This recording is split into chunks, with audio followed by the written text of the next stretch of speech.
Harus Janadi. Orang itu disebut min sikoti mu'arrikhil Yaman, salah satu orang yang bisa dipercaya, yang sikot sebagai sejarawan di Yaman.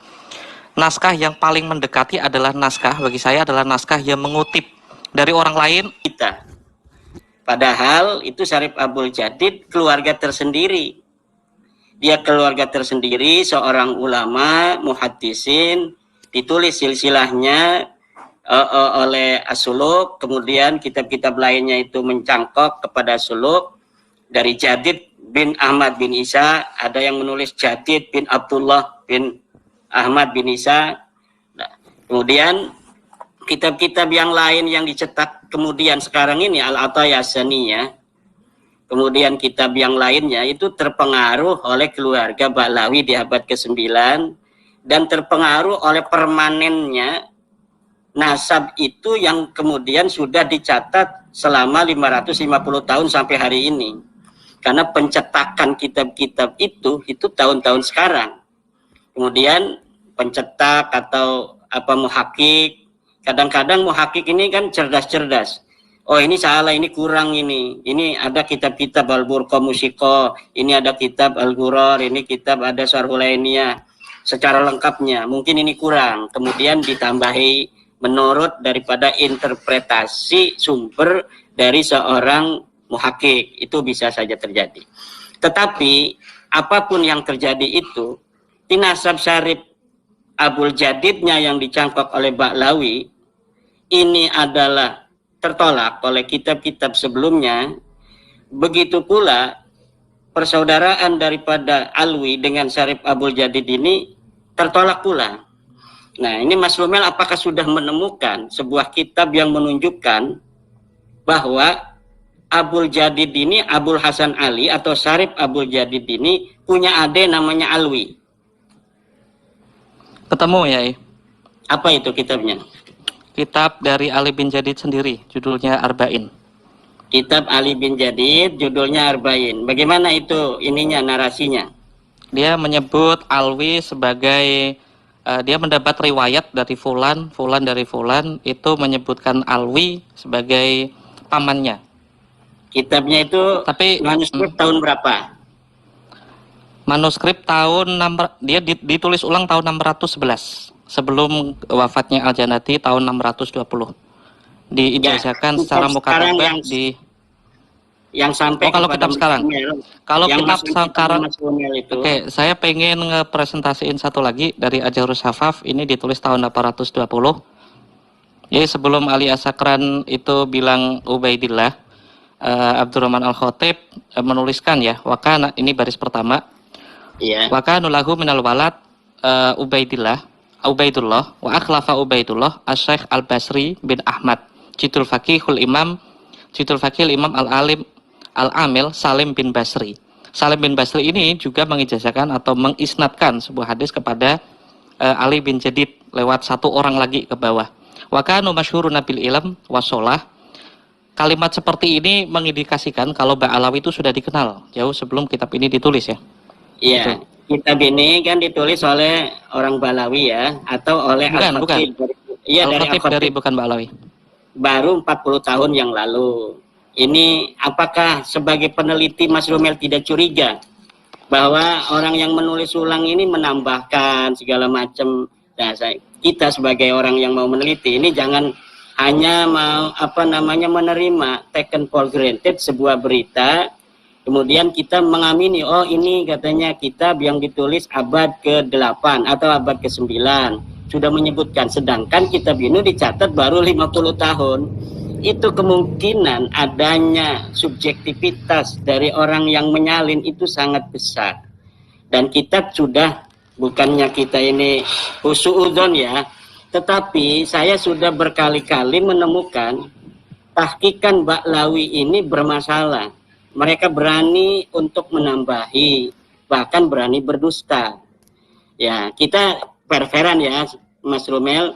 Seperti dalam kitab Ar-Raudhul Jali itu, kalau kita mau meneliti kitab Ar-Raudhul Jali itu kitab yang fihi masyakil. Ini banyak sekali kejanggalan-kejanggalan, kemuskilan-kemuskilan dinisbatkan kepada Syekh Murtado Az-Zabidi di abad ke-13, orang besar pengarang kitab Syarah Ihya Ulumuddin, tapi para peneliti itu ragu kalau kitab itu adalah karangan Murtada Az-Zabidi, seorang muhakkik yang dalam beberapa halaman saja dia banyak sekali menemukan salah dalam mengutip. Dia mengutip Al-Ubaidili salah. Ternyata Ubaidili tidak menyebutkan hijrahnya Ahmad bin Isa. Dia mengutip Mus'ab Az-Zubairi, kitab Nasab Quraisy, salah. Ternyata Mus'ab Az-Zubairi tidak menyebutkan Ahmad bin Isa punya anak namanya Abdullah. Dia mengutip kitab Siri Silsilatil Alawiyah di abad keempat, katanya menyebut Ahmad bin Isa punya anak Abdullah, salah. Dan ini 3 kesalahan ini saja bagi saya, beberapa halaman membaca Raudhul Jali, itu sudah dapat mengatakan ini bukan karangan daripada seorang Murtada Az-Zabidi yang seorang muhakkik. Kenapa? Kita jangan ketika menerima sebuah manuskrip, kemudian kita meyakini apa yang ada di situ ketika menyebutkan abad-abad keempat, abad kelima, kemudian kita mengatakan bahwa ini sudah ada kitab sejaman abad kelima, padahal kitab itu ditulis hanya baru hari ini. Yang menulis itu kan Alwi bin Thahir, atau juga Alwi bin Muhammad Al-Haddad yang ada di Bogor itu. Nah itu skandal antara satu orang Mesir dengan Alwi bin Thahir dan Alwi bin Muhammad Al-Haddad menciptakan sebuah kitab namanya Raudhul Jali. Dan ini seorang peneliti sejarawan seperti Mas Rumel ini tidak mencurigai itu gitu. Kemudian menjadikan, tapi alhamdulillah hari ini semenjak jam 7:30 sampai sekarang ini belum menyebut nama Raudhul Jali ya. Padahal saya akan mengejar di situ kalau sampai menyebutkan. Tapi udah itu ya mungkin udah wali ini Mas Rumel ini. Ya, wali ya. Kemudian kitab Abnul Imam, Mas Rumel juga alhamdulillah tidak menyebutkan itu, tetapi masih menyebutkan Al-Jarus Sapab beberapa kali dengan menampilkan manuskrip yang juga di situ ada masalah ya. Manuskrip yang pengarangnya saja ini tidak dikenal orang gitu. Mas Romel sudah ada temuan baru tentang sosok seorang Al-Khatib. Saya sudah menulis bahwa sama sekali nama Al-Khatib ini yang dikatakan wafat 855 itu sama sekali tidak dikenal oleh para ulama-ulama. Kenapa kok bisa ada manuskripnya begitu? Kemudian ada kitab Al-Jarus Sapab itu yang ditulis oleh seorang yang namanya Mirip Abdurrahman, itu yang wafatnya 700-an. Nah, dan di kitabnya itu saya yakin tidak sama dengan kitab yang ada sekarang ini. Pasti nanti Mas Romel mengatakan Bahmah Roma mengutip. Begini Mas Romel, Bahmah Roma itu memang kitabnya ada Bahmah Roma. Tapi skandal, orang berskandal itu cerdas. Kita bikin kitabnya sekarang, kemudian mengatasnamakan Bahmah Roma, kemudian mengutip Al-Jarus Sapab. Seakan-akan rangkaian-rangkaian ini begitu hebat gitu. Tapi bagi seorang peneliti itu akan bisa mencurigai, apalagi ditahqiq oleh seorang Ba'lawi. Yang penahqiq ini saya sudah yakin seorang yang bernama Muhammad bin Abdullah Al-Habsyi atau Abdullah bin Muhammad Al-Habsyi itu seorang la yusaku bi ilmih wala bi tahqiqih. Karena seperti kitab yang dia omongkan oleh Mas Rumel, Tarikh Hadramaut, Al-Bahapi, saya sudah dapat menelusuri ketidakjujuran ilmiah dia, karena ketika dia mentahqiq sebuah manuskrip yang manuskripnya tidak terbaca, kemudian dia mensisipkan sejarahnya Muhammad pakai muqaddam. Nah ini kata saya ini orang tidak bisa dipercaya secara ilmiah, karena dia memang di dalam footnote-nya mengatakan kitabnya ini hancur, tidak bisa dibaca.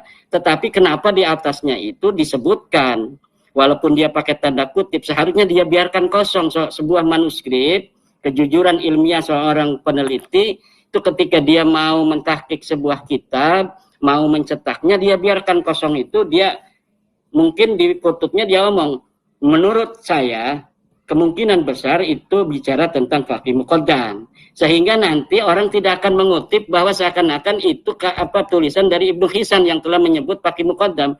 Padahal Faqih Muqaddam ini namanya tidak dulu disebutkan oleh siapapun, kan? Faqih Muqaddam ini gelap gulita, seorang wali yang begitu tinggi, namanya gelap gulita di masanya, tanpa ada orang menyebutkan kisah hidupnya, karomahnya, dan sebagainya. Keilmuannya katanya mujtahid mutlak, tidak ada muridnya yang ngarang fikih apa, tidak ada khutbahnya, tidak ada fatwanya yang bisa kita terima sampai saat ini. Semuanya itu ditata di abad 9 begitu rapi, begitu kuat, begitu kokoh, dan hari ini seakan-akan sosoknya itu begitu luar biasa. Dan ini kita, Mas Rumel, ini bukan kita namanya itu mengungkap-ungkap kesalahan ya, tetapi kita ingin bagaimana, ada kitabnya dari Salim bin Jindan tentang Al-Arba'in. Saya juga udah punya, saya bahkan udah lama saya mempunyai itu, dan saya tidak menganggap itu sesuatu hal yang penting karena memang tidak ada riwayat-riwayat yang bisa dipercaya di situ. Nah, dia itu sudah dijadikan tesis oleh seorang yang dari Balawi juga. Tetapi itu kemudian diungkapkan oleh Mas Rumel sanad-sanad itu yang menyebut nama Abdullah, meriwayatkan hadis dan sebagainya itu. Saya kira Mas Rumel tidak akan menggunakan itu lagi, tapi Mas Rumel masih menggunakan, ya bahkan itu sekarang disebut bahwa itu karangan Al-Jadid. Siapapun hari ini bisa menuliskan sebuah kitab dengan karangan siapapun, ya bisa itu Mas Rumel. Misalnya saya nulis kitab Imam Ghazali misalnya, tapi karangannya saya. Kemudian setelah 50 tahun lagi, ini akan dianggap benar oleh orang bahwa itu karangan dari Imam Al-Ghazali. Saya masukkan aja di situ, siapa orang yang mengancam atau menjelekkan orang Banten, maka dia tidak akan barokah anak turunannya seumur hidup. Itu orang pada takut semua nanti sama orang Banten tuh. Ketika kita menyebutkan kita nulis kitab bohongan, kita kasih aja angka tahun 500 Hijriah, kita kasih namanya Imam Al-Ghazali. Dan saya kira Mas Rumel, Ba'lawi ini patut dicurigai dalam dia menyusun nasabnya itu seperti itu. Dan itu bisa dibuktikan oleh tes DNA yang melenceng kemana-mana, itu kan. Ini Mas Rumel jangan marah ini. Jangan. Ya, oke. Mas Rumel, jadi pertanyaan